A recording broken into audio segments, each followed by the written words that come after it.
Hello, everybody. Welcome back to the Las Vegas Raiders Insider Podcast. I'm your host, Hondo Carpenter. I'm your Las Vegas Raiders beat writer for Sports Illustrated, joined now by one of our staff Raider writers, Michael France, who joins me in every single day at SI.com, excuse me, /NFL/Raiders, covering the Las Vegas Raiders. We're glad to have Michael here. Michael, how you doing, buddy? Good. It's a great, beautiful morning here in Michigan, and excited to talk Raider Nation football with Raider Nation. Yeah, I agree with you. Let's get right into the offense because when you look at this offense, Michael, it is an embarrassing amount of weapons. And I don't mean that embarrassing like the Raiders are doing wrong. It's almost criminal. Let's start literally when you look at the wide receiver core. Best wide receiver, in my opinion, Davante Adams and all the NFL. I know there are others with higher ratings.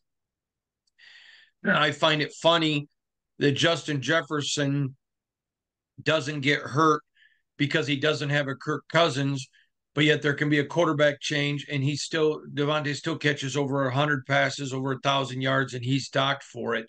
Then you got Jakobi Meyers, which is, in my opinion, a WR1 anywhere else in the league. I mean, a couple of teams, obviously, be it tie with Devontae, but still, man, terrific wide receiver. You had Gallup, you had Trey Tucker, Bowers, and Mayer, Harrison Butler, Zamir White, Alexander Madison, a proliferation of offensive talent.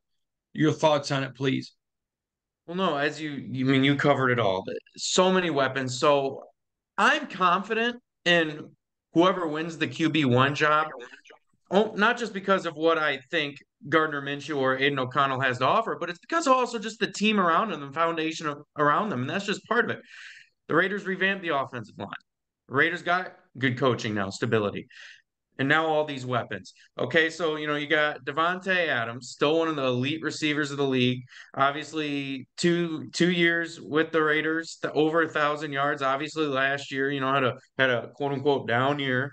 But more stability offensively with Luke Getsy, and then obviously a better quarterback situation that's not murky going forward. That's going to be big for Adams. And then of course you got Jakobi Meyers, who's just still looking to finally get that respect around the league as one of the best wide receiver twos, I think, around the league. Trey Tucker could be Trey Tucker could be a real gem of this receiving core. I think he could be a real difference maker.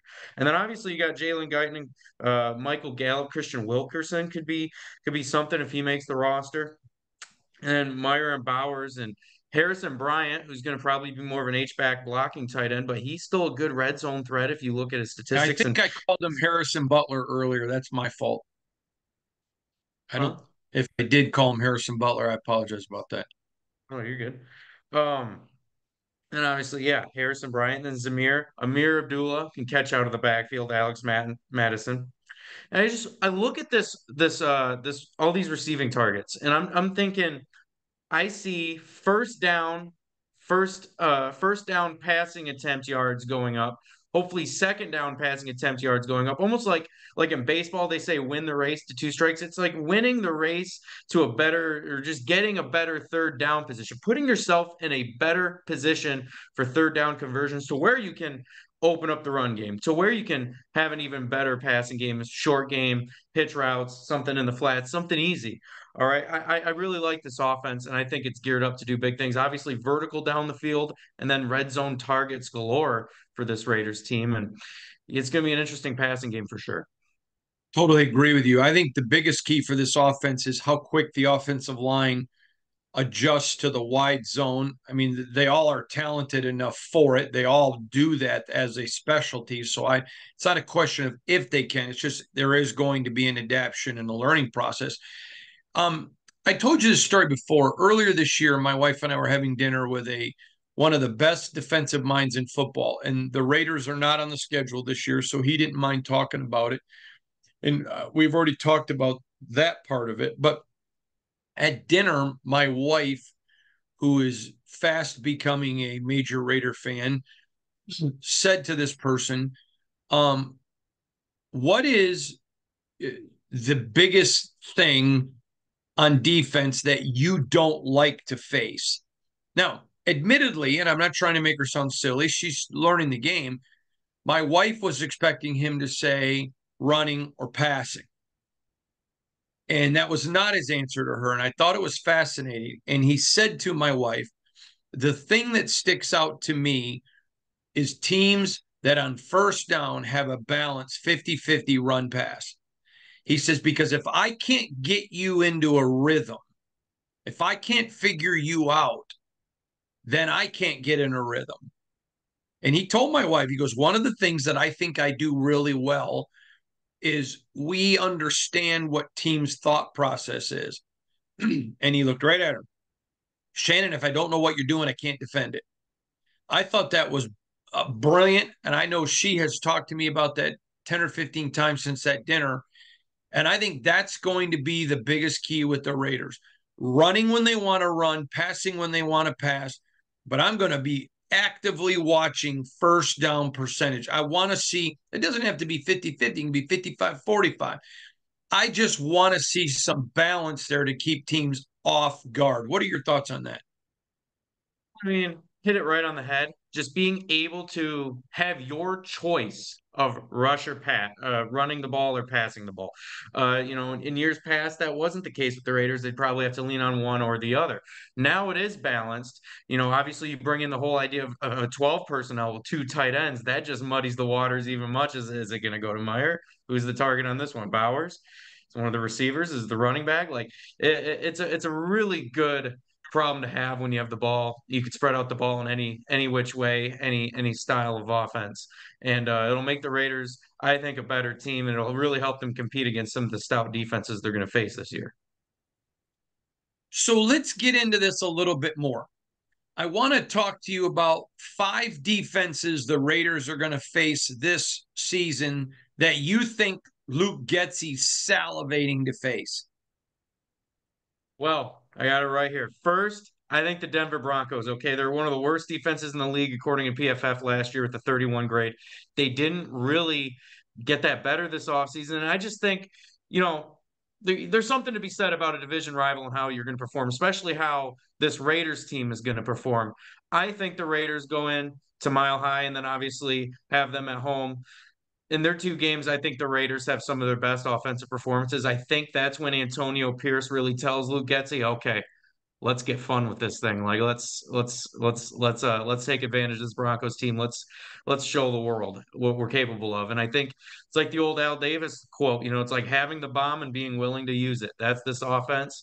And I think the Raiders are definitely going to hopefully drop it on the Broncos. Obviously, Atlanta, I think about it, Atlanta, they got a weak pass rush. I don't really trust their coverage against the Raiders, but it's really that pass rush, allowing Gardner Minshew and Aiden O'Connell that clean pocket, especially with this revamped offensive line, to get something orchestrated there. The Let's. Panthers are I another want one. to stop real quick for just a second because I'm not interrupting. I guess that's not true. I am interrupting, but I want to address something about Atlanta. We talked at length about before the draft about teams that draft poorly. And when they picked Penix, it was no one was taking shots at Penix. But I had one NFL executive text me saying, and that's why Atlanta is Atlanta. You've got quality pass rushers on the board, and you go for a quarterback when you just gave a guy 200 million.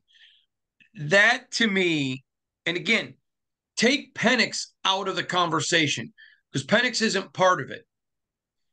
It just was such a baffling pick when they had, I mean, you just put all this, I mean, almost $250 million into a quarterback, and you have desperate need, desperate need at a passing, rushing attack, and you go with another quarterback.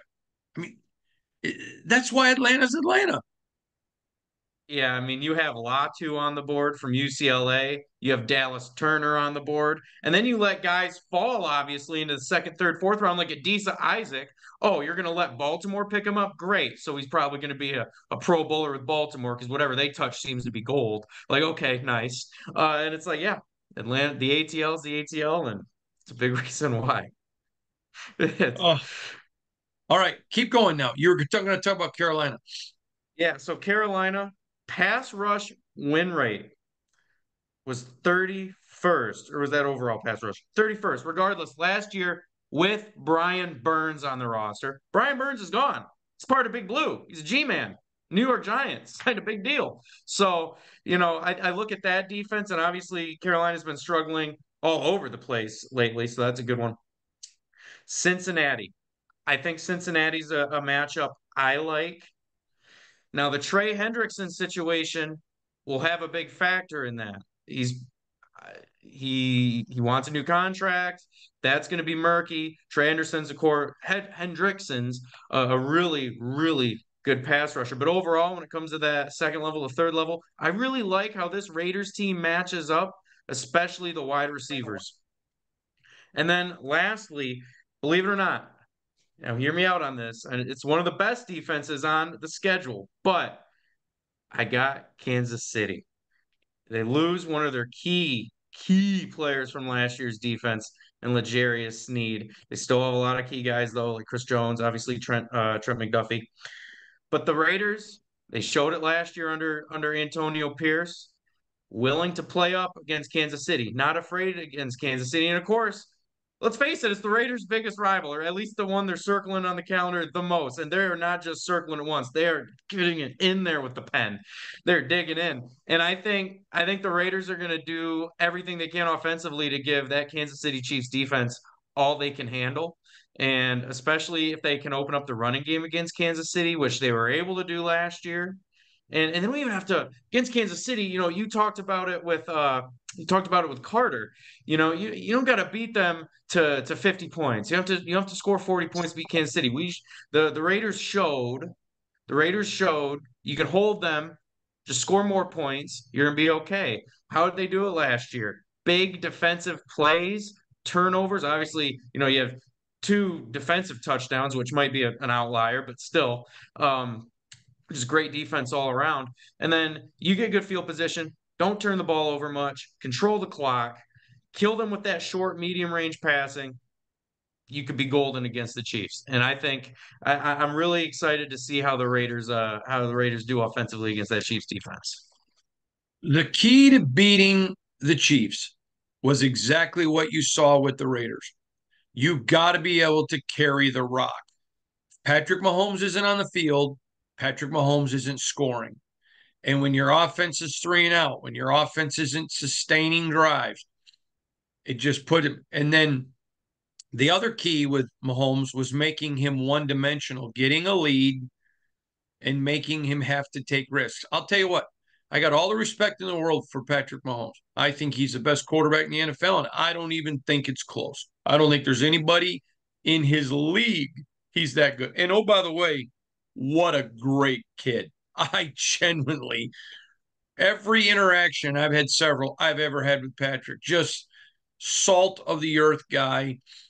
But that being said, the Raiders last year against and that is a good defense. Listen, we all know how good their defensive tackle is. I mean, it's him and Christian Wilkins, 1A, 1B. But the way the Raiders ran it, and they knew they were going to run it, they knew the run was coming, and Kansas City still couldn't stop it. Phenomenal. All right, let's flip the lid a little bit. I like your thinking outside of the box. I'm looking forward to that as well. Let's talk about defenses you think that the Raiders are going to spend a little bit extra time thinking about this offseason. First and foremost, he got the week 2 matchup against Baltimore. I mean, Baltimore's defense is stacked to the gills at all levels. I mean, you got Roquan Smith and someone who I think is going to be a really good breakout linebacker this year, Trenton Simpson at the second level. You got one of the best safeties in the league in Kyle Hamilton. You got Marlon Humphrey, and then two really good cornerbacks. We talked about bad drafters. They get Nate Wiggins, who's a plug and play starter in the first round, and then Yep. TJ Tampa, who was second, third round grade. He fell all the way to Baltimore, I think in like the late fourth or somewhere, maybe even in the fifth round. And I'm Yep. like, okay, well, there's your slot guy. That's not good. And then you got really good defensive tackles too, including but not limited to Michael Pearson and Travis Jones. And they got space eaters. They can collapse the pocket. Up front, obviously, Roquan Smith, as I mentioned, Trenton Simpson at the second level. That front seven is just absolutely stout. It's Baltimore. They know how to use their weapons. That's going to be a really, really tough football game. All They sides of the ball. they are one of the best drafting teams and one of the best developing teams, one of the best coaching staffs. That is a team that I am shocked more fans don't talk about. They are terrific drafters, terrific developers, great staff. That's a great organization. All right. Who are the other four teams? All right. Believe it or not, I got Miami. That's just another team that they just got dogs at certain spots in the ball. Like obviously Jalen Ramsey at corner. You got Javon Holland at safety, Jordan Poyer at safety, David Long Jr. and Anthony Walker at the second level. They got Zach Seiler, defensive tackle. And then of course the Dolphins just signed Calais Campbell, who's still producing well into his 30s. That Calais, that man, Miami he's team. he is so big. Calais a mountain. He really Mountain. is. And who was it? Wink Martindale called him the perfect five tech. He's just such a good player. And then I got the Browns, highest pass rush win rate in the league last season, lowest first down conversion rate allowed. That's going to be a tough, gritty football game. A lot of the key is obviously to stop Myles Garrett. I think it can be done. I think he could be keyed on. And then you got this, and then another one, and this is one I don't think it would maybe stand out to a lot of people, but the Pittsburgh Steelers, they have a very effective pass rush. They were sixth in first down conversion last year. And hey, let's face it, there's something about, Raiders versus Steelers ever since the 70s that has made it one of the best matchups in football to watch. Whenever the black and gold clashes with the silver and black, it gets very interesting, very physical. Mike Tomlin obviously has a well-coached team. They're another team of really good drafters and developers. They always field just solid squads. That's going to be a really good matchup for the Raiders. I mean, obviously, it's part of my teams I'm a little worried about, but just that overall game is going to be very interesting. And then, of course, lastly, I got the Tampa Bay Buccaneers. That's another defense where Tampa Bay just always seems to field a stout defense. Levante David is the ageless wonder of coverage linebackers. I don't want to like compare him to the great Derek Brooks, but they play such similar games, and he just fits that mold of great coverage, athletic, tracking linebacker that Tampa Bay has always seemed to have. Just such a great team. And then, of course, they have arguably the best safety in the league, Antoine Winfield. That's going to be a physical game. Seventh in points allowed. And then, of course, up front, I'd be, journalistic malfeasance to mention they got Vita Vea, who is just one of the best interior defenders in the league. You want to talk about pocket collapse? I mean, he's a space eater and a pass rusher at defensive tackle. That could get that could be a very physical game as well. What about their sophomore defensive tackle? Yeah. Like I said, dude, they're fielding, dude, this front seven, it is Tampa Bay. Tampa Bay is just always gritty. They're a pretty good drafting team when it comes to the defensive side of the ball. Can't say they're not offensively. I mean, obviously Chris Godwin and Mike Evans, but man, that's gonna be a game. Yeah, I agree. That's going to be a. I'm really looking forward to that. I have a lot of respect for that Tampa Bay team and that Tampa Bay defense. All right. By the way, you are a full fan now, so I'm not going to treat you anymore like you're not. You are. You said the game I'm most worried about. I My whole thing is I get crap every time you're on because I bust you because you tell me, "Hey, I'm not a fan. You got to hold me to that." You're all full-fledged fan. Just admit it. There's nothing wrong. If you're not, you can say you're not. But when you're saying I'm worried and all of that, clearly you're a full Raider fan now. So just join the nation. So be it. Nothing wrong with that. All right. I want you to tell me what three games you're most looking forward to this year because I got three in my head right now. I'd love to hear your three. Mine are more from the journalistic standpoint of it's good. They for me are going to be measuring sticks to how this new coaching staff is, how Antonio Pierce is in his first full-fledged year. a head coach, this new roster, the new vision, the new direction of the Raiders. So first off, only not ranking them, but because it happens, it's the first game of my three. Week 6 versus the Steelers. You're going up against a franchise that's great at drafting, great at developing. You are you're going to be at home, but it's a well-coached team, a team that's going to be experimenting offensively. They got two really good running backs with Warren and Najee Harris. Quarterback situations kind of up in the air. It's probably going to be Russell Wilson to start, but by then it could be Gonna Justin be Fields. Russell. Yeah, but by then you never know, especially, Yep, you're the right. modern game. So that's going to be interesting. Obviously, George Pickens is a really good receiver. I think they have a steal in that Roman Wilson from Michigan. I think he could come in and be pretty dominant as possibly a wide receiver two guy in the slot for the Steelers. So that, and obviously that defense I just mentioned. Plus it's, hey, Steelers versus Raiders, classic matchup. That's a blue blood matchup in the NFL. That's going to be a tough game. For me, that's going to be huge to gauge the trajectory of the season.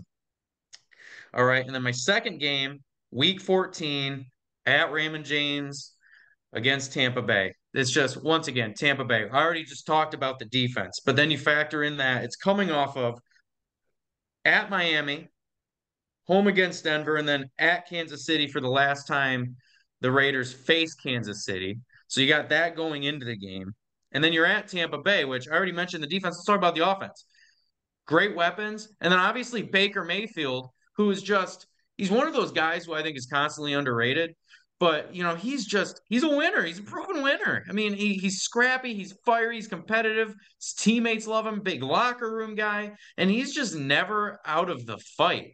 Not even necessarily a big comeback quarterback, but he's just never out of the game, really. It's just Baker. He just sticks, he's like a cockroach. Can't kill him. So good.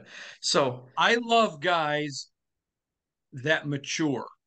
I love guys that grow up. And I think sometimes fans, you throw tens of millions of dollars at a 22-year-old kid who played at a school where football players are God. There's going to be immaturity. God knows at 53, I wish people, would show me grace. Luckily, I at 22, 23, and 24 wasn't doing everything on national TV. What I like is I know a lot of people very close to him. And in the interest of full disclosure, I have somewhat of a relationship. And what I love is how he's matured and grown. And I'll tell you what, that's a guy, he's a winner. And I'll give you a great story. Years ago, Ron Wolf and I were talking. And I said, what did you see in Brett? I mean, he's in Atlanta. He's enjoying himself a little too much, but you get him and you tell the doctors in Green Bay, I don't care that he failed his physical, pass him. It'll be on me. What is it about Brett Favre you saw? And he said something I'll never forget. He said he was a winner. If he's taking tape off his ankles and he's sitting there on the bench in front of his locker and his teammate throws it towards the trash can and misses, Brett's going to shoot and make it. And if he misses, he's going to take 1,000 shots that don't matter with tape off of his ankles. He just goes, everything he did, he competed. And Ron Wolf said the number one quality that I look for in a player, a quarterback, I want a competitor. Not every pass is going to be perfect. Not every play is going to be perfect. I want that guy that's going to come back, and this is Ron's words, mad and ready to go the next one. That's Baker. I just like that kid. I like him a lot. Good player. All right, here's my three. Kansas City, Bolts first game. Raiders got to get a fast start. They got to get some fast start to get some excitement for their young players. And then the Raiders, to me, the only gauge that you're going against is Kansas City. They're the world champions. And so you have to set your plumb line is Kansas City, period. All the other games matter. It isn't like in college at Michigan State where if you lose every game but meet Michigan, everybody's happy. Nope. This is a franchise whose motto is just win, baby. to get to the playoffs, it's going to go through Kansas City. They're going to have to get a win over them. They have to show themselves, not because they doubt themselves. And they got to show the nation. We beat them last year, should have beat them twice. We're going to beat them this year. That's their voice. They have to send that message. Those are the three biggest games to me. He is Michael France. Remember, follow us. We do over 10 pieces of written content every day on your Raiders. In fact, we're averaging close to 12 every single day. You can find them there at si.com/NFL/Raiders. Follow me at IG when you go to @HondoSR, on X when you go to @HondoCarpenter. Michael, tell them real quick where to find you. At Michael France SI. That's on X, formerly known as Twitter. So that's at MICHAEL, France like the country, SI. Or as you folks call them, Frenchie. See you tomorrow.